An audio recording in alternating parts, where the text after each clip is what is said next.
அத்தியாயம் 23. தோற்றது யார்? சிவகாமிக்கு அன்னைக்கு ராத்திரி ரொம்ப நேரம் தூக்கமே வரல. அன்னைக்கு குண்டோதரன் சொன்னத அவ யோசிச்சு பார்த்துட்டே இருக்கா. குமார சக்கரவர்த்தி பத்தி நாகநந்தி சொன்ன பொய்ய தான் முழுவதுமா நம்பினது மிகப்பெரிய தவறு அப்படின்னு யோசிக்கிறான். அதை நினைச்சு ரொம்ப வருத்தப்படுறான். இதனால அவளுக்கு நாகநந்தி மேல ரொம்ப கோபமா வருது. இதுக்கு இடையில மாமல்லரினுடைய ஆசைப்படி நம்ம அரண்ய வீட்டுல இல்லாம இந்த நாகநந்தி கூட வந்துட்டோமே, இதனால மாமல்லரின் கோபம் எப்படி இருக்கும்னு நம்மளுக்கு தெரியலையே அப்படிங்கிற கவலையும் அவளுக்குள்ள வந்துருது. இதை ரொம்ப பெரிய குத்தமா மாமல்லர் எடுத்துக்கிட மாட்டாரு, கண்டிப்பா தன்னை மன்னிச்சிருவாரு அப்படின்னு அவளுக்கு அவளே ஆறுதல் சொல்லிக்கிறாள். இந்த மாதிரி பலவிதமா அவ யோசிச்சுட்டு இருக்கும்போது களைப்பாகி தூங்க ஆரம்பிச்சிடுறா. சிவகாமி அரை தூக்கத்துல இருக்கா. திடீர்னு எங்கேயோ குயோ முயோன்னு சத்தம் கேட்டு தூக்கி வாரி போட்டுக்கிட்டு எந்திக்கிறா. கவனிச்சு பார்த்தான்னா அது குண்டோதரனுடைய சத்தம். அதே நேரத்துல ஒரு குதிரை பாஞ்சு போற ஒரு குதிரையினுடைய காலடி சத்தமும் அவளுக்கு கேக்குது. அவ எந்திரிச்சு வெளியே வரா. அதே நேரத்துல ஆயனர் நல்லா அசந்து தூங்கிட்டு இருக்கிறாரு. அந்த மனுஷனும் இந்த கூக்குரலை கேட்டு வெளியே வராரு. இவங்க ரெண்டு பேரையும் பார்த்த உடனே குண்டோதரன் இன்னும் சத்தம் போடுறான். ஐயோ குருநாதா, என்னோட குதிரைய பிக்ஷு திருடிட்டு போயிட்டாரு அப்படின்னு சொல்லி சத்தம் போடுறான். உடனே ஆயனர் அவன் பக்கத்துல வந்து, தம்பி, இது ஓன் குதிரை கிடையாது, நீயே ஒருத்தங்கிட்டே இருந்து ஆட்டையை போட்டு வந்த, அதை இன்னொருத்தன் உங்ககிட்ட இருந்து ஆட்டையை போட்டான், அம்பிட்டுத்தேன், நீ வந்து இதுக்கு இம்பிட்டு சத்தம் போடக்கூடாது அப்படின்னு ஆயனர் சொல்லுதாரு. உடனே அவன் சொல்றான், சரி அப்படித்தான் இருக்கட்டும், அவர் என்கிட்ட இருந்து நான் திருடின குதிரையத்தான் அவர் திருடிட்டு போனாருன்னே வச்சுக்கிடுவோம், அதுக்கு என் மேல என்னத்துக்கு பாம்பை தூக்கி போட்டுட்டு போறாரு அப்படின்னு கேட்கிறான். உடனே ஆயனர் சொல்றாரு, என்ன சொல்ற, கொஞ்சம் தெளிவா சொல்லு, எதையும் இப்படி உளறி கொட்டாத அப்படின்னு ஆயனர் சொல்றாரு.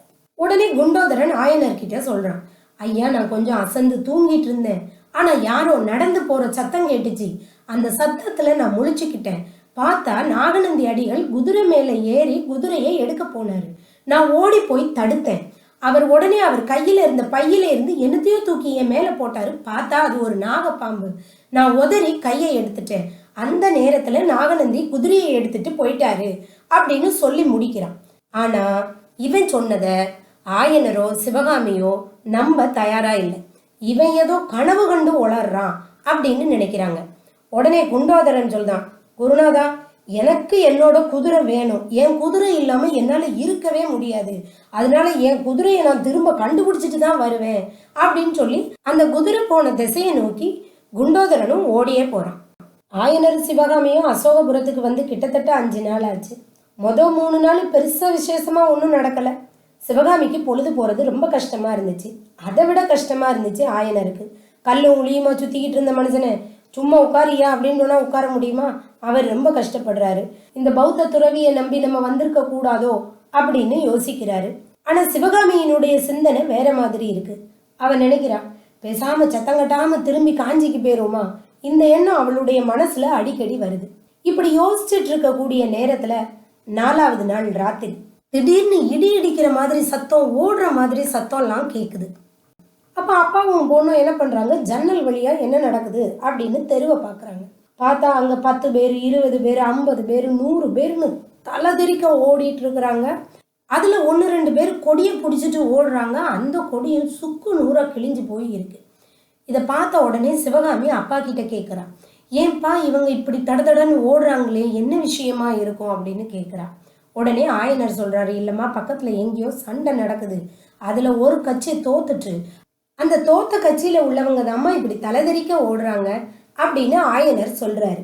உடனே சிவகாமி கேட்குறா, அப்பா, தோத்தவங்க கண்டிப்பா பகைவர்களா தானப்பா இருக்கணும், ஓடுறவங்களை பார்த்தா பல்லவ வீரர்கள் மாதிரி தெரியல இல்லப்பா அப்படின்னு சிவகாமி கேட்குறா. நாம என்னத்தம்மா கண்டோம், இருட்டுல என்ன தெரியுது சொல்லு, மாமல்லர் படைத்தலைமை வகித்த கட்சி ஜெயிக்கணும்னு தாம்மா நானும் ஆசைப்படுறேன் அப்படின்னு ஆயனர் சொல்றார். இந்த தடபுடல் எல்லாம் ராத்திரி முடிஞ்சு பொழுது விடியறதுக்குள்ள நின்று போச்சு. சூரிய உதயத்துக்கு அப்புறம் அங்க சத்தமோ சந்தடியோ ஓட்டமோ எதுவுமே இல்லை. சிவகாமி புத்த விகாரத்தினுடைய வாசல்ல நின்று அந்த தெருவை பார்த்துக்கிட்டே இருக்கா. யாராச்சும் வரமாட்டாங்களா, வந்தா நேற்று ராத்திரி என்ன நடந்துச்சுன்னு கேட்டலாமே அப்படின்னு காத்துக்கிட்டே இருக்கா. சூரியன் உதயமாகி 1 ஜாமம் இருக்கும். இந்த 1 ஜாமம் அப்படின்னா கிட்டத்தட்ட 2.5 மணி நேரம். துல்லியமா சொல்லணும் அப்படின்னா 2 மணி நேரமும் 24 நிமிஷமும் அப்படின்னா 8:30 மணிக்கிட்டேன்னு வச்சுக்கிடுவோம். அந்த 8:30 மணி வாக்குல காலையில குடிகொண்டிருந்த அந்த நிசப்தம் கலைய ஆரம்பிக்குது. சாலையில குதிரைகள் வர்ற சத்தம் கேக்குதுன்னு சிவகாமி வெளியே நின்று பார்த்துட்டு இருக்கிறான். அடுத்தாக்குல குதிரைகள் வந்துகிட்டே இருக்கு. எப்ப ஒரு 1000 குதிரை இருக்கும் பொழுது. அதுல வீரர்கள் கையில வாளும் வேலும் ஏந்தி ரொம்ப சந்தோஷமா வந்துட்டு இருக்கிறாங்க. அதுல ஒரு சில வீரர்கள் ரிஷப கொடியை தூக்கி பிடிச்சிட்டு வராங்க.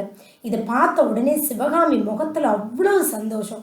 கண்டிப்பா நேத்து தோத்து ஓடுனது எதிரி படைகள் தான் அப்படின்னு அவ முடிவு பண்ணிக்கிறா.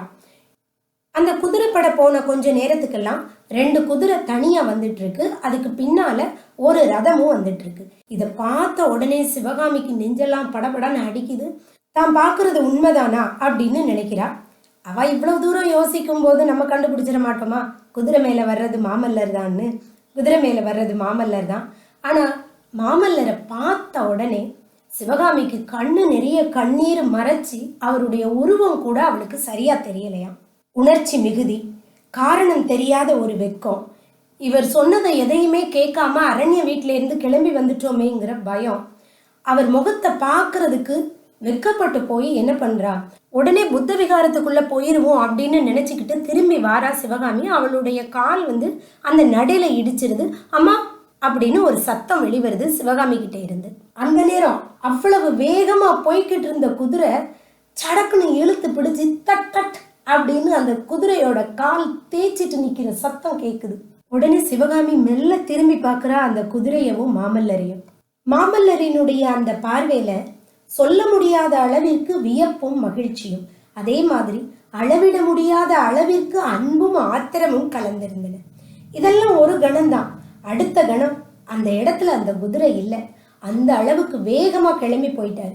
அவருக்கு பின்னால வழக்கம் போல நம்ம தளபதி பரஞ்சோதி வாராரு. சிவகாமியை பார்த்தப்ப கூட அவர் அங்க நிக்கல, மாமல்லருக்கு பின்னாடியே போயிட்டாரு.